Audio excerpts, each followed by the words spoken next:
So how exactly does an object give rise to a subjective experience? So I think the issue with the physicalist, materialist worldview is it assumes that consciousness is a byproduct of brain states. It assumes that the subjective experience arises from objective means. But the issue is that that assumption goes unquestioned, and it's not, I think there's other ways of looking at the mind-body problem, of looking at how consciousness exists at all. Because if you think about it, a rock, does a rock have consciousness? Does it have the capability of having a subjective experience of what it's like to be a rock? No, probably. Why not? Well, we can kind of think about that. What about a spoon? Does a spoon have a subjective experience of its own? So, if we assume that a spoon and a rock do not have subjective experiences on their own, or even if we even took one neuron, does one neuron have a subjective experience of its own? What about just one half of a brain hemisphere? Does that have a subjective experience on its own? What about the brain itself, the brain entirely on its own? Does the brain have a subjective experience of its own?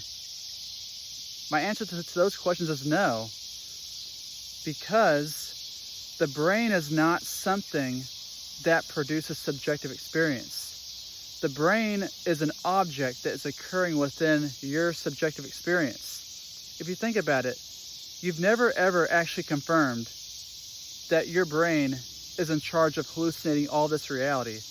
The only thing that you can confirm is that there is a correlation between your brain state and your conscious state. But that assumption goes unquestioned. We think that it causes it.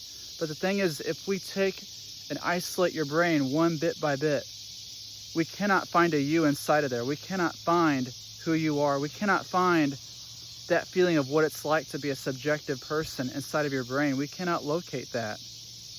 And the brain is an idea in your mind. The brain is an idea in your mind. And it's no idea, no object that exists could we say is the cause of all that we experience, right? The rock in front of you is not the cause of your experience. The same as the tree in front of you is not the cause of your experience. Likewise, if I were to cut open my own skull and shine a mirror and see my brain, that thing I'm seeing in my head, that thing that I'm seeing in that mirror, I should say, is that the cause of my experience? Is that pink substance the cause of my experience? Because if it is the sole cause of my experience, then if I take it out, then it couldn't be on its own. There's more to it than just the brain itself. The brain is an object within what I'm experiencing. I'm experiencing an object called a brain, but what I'm experiencing I cannot be. If you think about it, just logically deducing that. So it's kind of like this. If you're having trouble understanding this, think of it like this. When you're dreaming at night and you dream of cutting open your own skull and looking at your brain in the mirror, is that brain that you see in the dream, that dream brain, is that dream brain you're looking at in the dream mirror the cause of all the dream experience that you're experiencing in the dream? No, obviously. No object inside of your dream can be the cause of the dream, because the dream is what is holding all appearances within it. So everything that you experience in reality is an appearance within consciousness. And we cannot definitively say that any appearance in consciousness is the cause of consciousness. That's the issue with the materialistic worldview, is they assume that you need to have a body and you need to have a brain in order to have consciousness. But what if consciousness doesn't need that? What if consciousness is more fundamental than a body? What if the body in the brain is not inside of consciousness, what if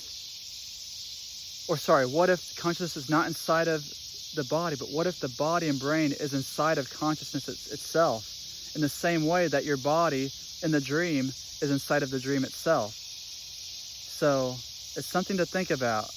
I'd encourage you to contemplate this and think about it for yourself, but I just want to present this idea out there for you, is that the only thing we can be certain of, for certain, is the first person subjective experience. All else we cannot definitively prove. Just think about that. The only thing the most real thing that you have about reality is your first person experience. And outside of that, we have models and maps of reality, such as brains, neurons, galaxies, universes. But what if all that is just inside of your consciousness? Because if you think about it, that's all that you ever know. That's all that you can ever confirm is your consciousness. What you see, taste, smell, hear, think, all that.